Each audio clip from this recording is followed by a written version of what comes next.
Assalamualaikum warahmatullahi wabarakatuh. Halo adik-adik, apa kabarnya hari ini? Mudah-mudahan dalam keadaan sehat semua. Pada kesempatan kali ini, kita akan belajar mengenai tema 1, pelajaran seni budaya dan prakarya. Adapun materi kita hari ini adalah membahas mengenai seni rupa, yaitu patung. Baiklah, kita mulai saja materi dan jangan lupa berdoa sebelum belajar dan siapkan alat tulisnya. Seni rupa. Adik-adik, sahabat Kukar Cerdas, dimanapun kalian berada, pada kesempatan kali ini kita akan belajar mengenai seni rupa. Patung adalah seni rupa 3 dimensi yang merupakan tiruan bentuk di alam, baik itu yang berbentuk hewan, tumbuhan, maupun objek-objek tertentu. Patung Nusantara banyak yang terbuat dari tanah liat. Mengapa demikian? Karena tanah liat merupakan bahan yang mudah sekali didapatkan di daerah Nusantara. Proses pembuatan patung dari tanah liat dapat dilakukan dengan teknik cetak tekan maupun ukir. Untuk teknik cetak tekan, tanah liat dikerjakan ketika masih dalam keadaan basah sehingga mudah sekali untuk dibentuk sesuai dengan keinginan kita. Adapun teknik ukir dilakukan apabila tanah liat tersebut sudah dalam keadaan setengah kering.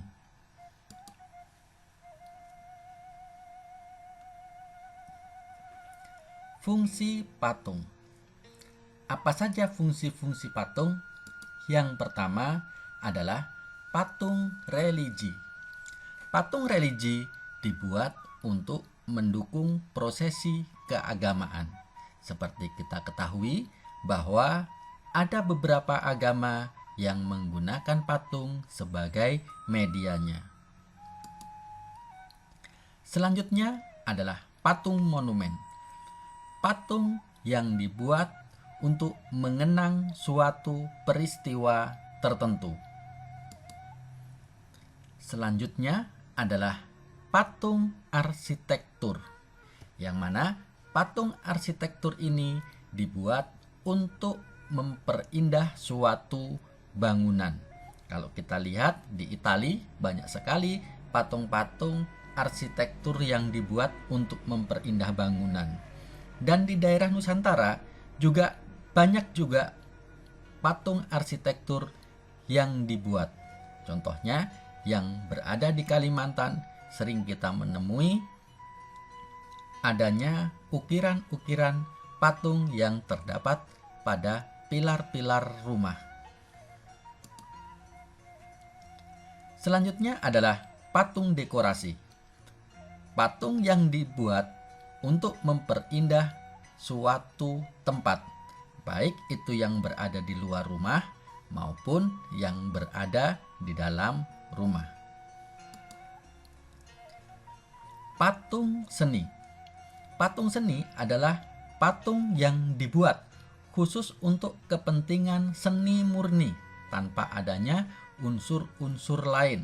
Jadi hanya dinikmati keindahannya saja. Selanjutnya ada patung kerajinan. Patung kerajinan ini dibuat untuk fungsi tertentu.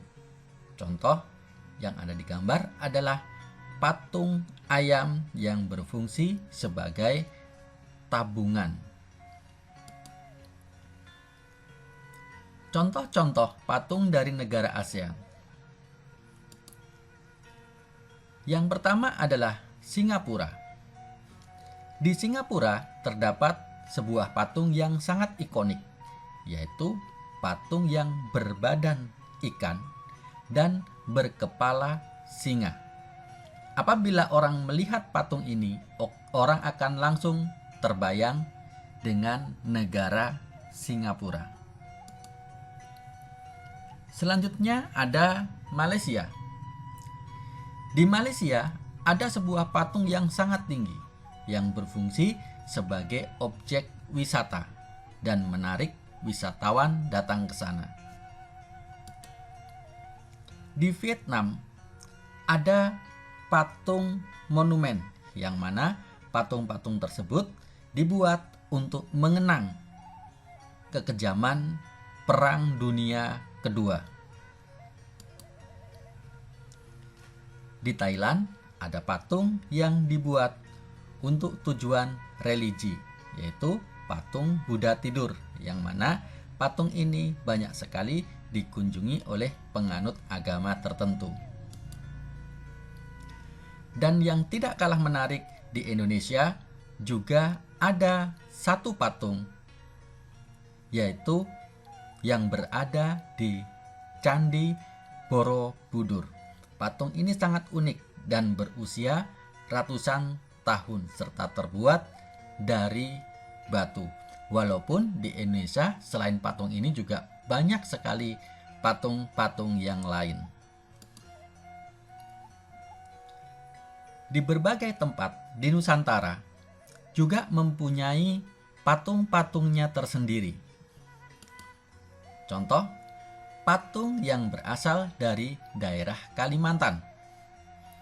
Kalau kita perhatikan, patung ini terbuat dari kayu yang dibuat dengan teknik pahat. Selanjutnya ada patung dari daerah Jawa. Biasanya patung yang berasal dari daerah Jawa terbuat dari batu dan dibuat dengan teknik pahat. Tentunya teknik pahat yang dimaksud bukan dengan pahat yang biasa adik-adik, tetapi dengan pahat khusus yang memang diperuntukkan untuk memahat batu. Selanjutnya ada patung yang berasal dari Bali. Ketika kita berbicara Bali, tentu kita akan mengetahui bahwa Bali merupakan gudangnya seni, di mana di daerah Bali terdapat banyak sekali seniman-seniman hebat dan handal dengan karya-karya yang sangat luar biasa. Selanjutnya ada patung dari Pulau Sumatera, yang mana patung ini biasanya diperuntukkan dalam ritual-ritual adat tertentu. Kemudian yang tidak kalah unik adalah patung dari Papua yang terbuat dari kayu hitam, yang mana patung ini mempunyai keunikannya tersendiri. Selanjutnya kita akan mengasah bakat kita dalam membuat patung. Banyak seniman menggunakan benda atau makhluk hidup di sekitar sebagai inspirasi mereka. Seperti kita ketahui bahwasannya patung itu merupakan tiruan daripada bentuk-bentuk yang ada di alam. Jadi wajar ketika banyak seniman yang mengambil inspirasi dari benda di sekitarnya. Kunci keberhasilan saat mengerjakan patung adalah kamu harus sabar dan bekerja dengan tekun, serta selalu mencoba dan mencari ide-ide baru. Sabar dan tekun merupakan kunci kesuksesan, dan mencoba ide yang baru akan menyempurnakan karya yang kalian hasilkan. Dalam berlatih membuat patung sederhana, kita dapat menggunakan tanah liat ataupun plastisin. Bagi adik-adik yang berada di luar perkotaan, maka tanah liat adalah media yang paling cocok untuk belajar membuat patung. Tetapi bagi adik-adik yang berada di daerah perkotaan, plastisin merupakan media yang paling cocok. Mengapa demikian? Karena di daerah perkotaan sangat sulit mendapatkan tanah liat. Selanjutnya adalah prakarya. Produk kerajinan yang dibuat dari limbah mempunyai nilai lebih daripada yang dibuat dari bahan yang baru. Mengapa demikian? karena harga bahannya yang cenderung murah. Yang kedua, mengurangi limbah di alam. Bayangkan kalau di alam banyak sekali limbah, maka lingkungan kita akan menjadi tercemar. Mempunyai tantangan serta kesulitan tersendiri, mengingat bahan yang kita pakai mempunyai keadaan yang berbeda-beda kondisinya. Membutuhkan ide yang bervariasi sesuai dengan bahan yang didapatkan. Berbeda dengan bahan yang baru, kalau bahan yang terbuat dari limbah itu harus mempunyai variasi tersendiri karena bahannya tidak sama antara yang satu dengan yang lain. Contohnya adalah limbah yang disebabkan oleh kulit atau cangkang telur ayam semakin hari semakin banyak. Apabila dibiarkan terus-menerus akan mempengaruhi lingkungan. Untunglah ada pengusaha cangkang telur.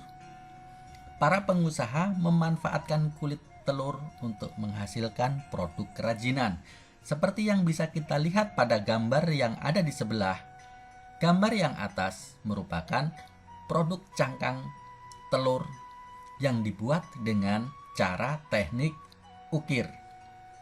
Dan pada bagian yang bawah adalah contoh kerajinan dari cangkang telur dengan menggunakan teknik lukis. Dan semuanya terlihat sangat indah sekali. Untuk itu, adik-adik di rumah boleh mencoba melakukan prakarya dari limbah yang ada, contohnya cangkang telur, mungkin dengan teknik yang sederhana, yaitu teknik melukis. Demikian tadi adik-adik materi kita pada kesempatan ini, mudah-mudahan bisa dipahami. Dan apabila ada materi yang kurang jelas, silahkan bertanya kepada Bapak dan Ibu guru kalian. Sampai jumpa, salam Ukar Cerdas.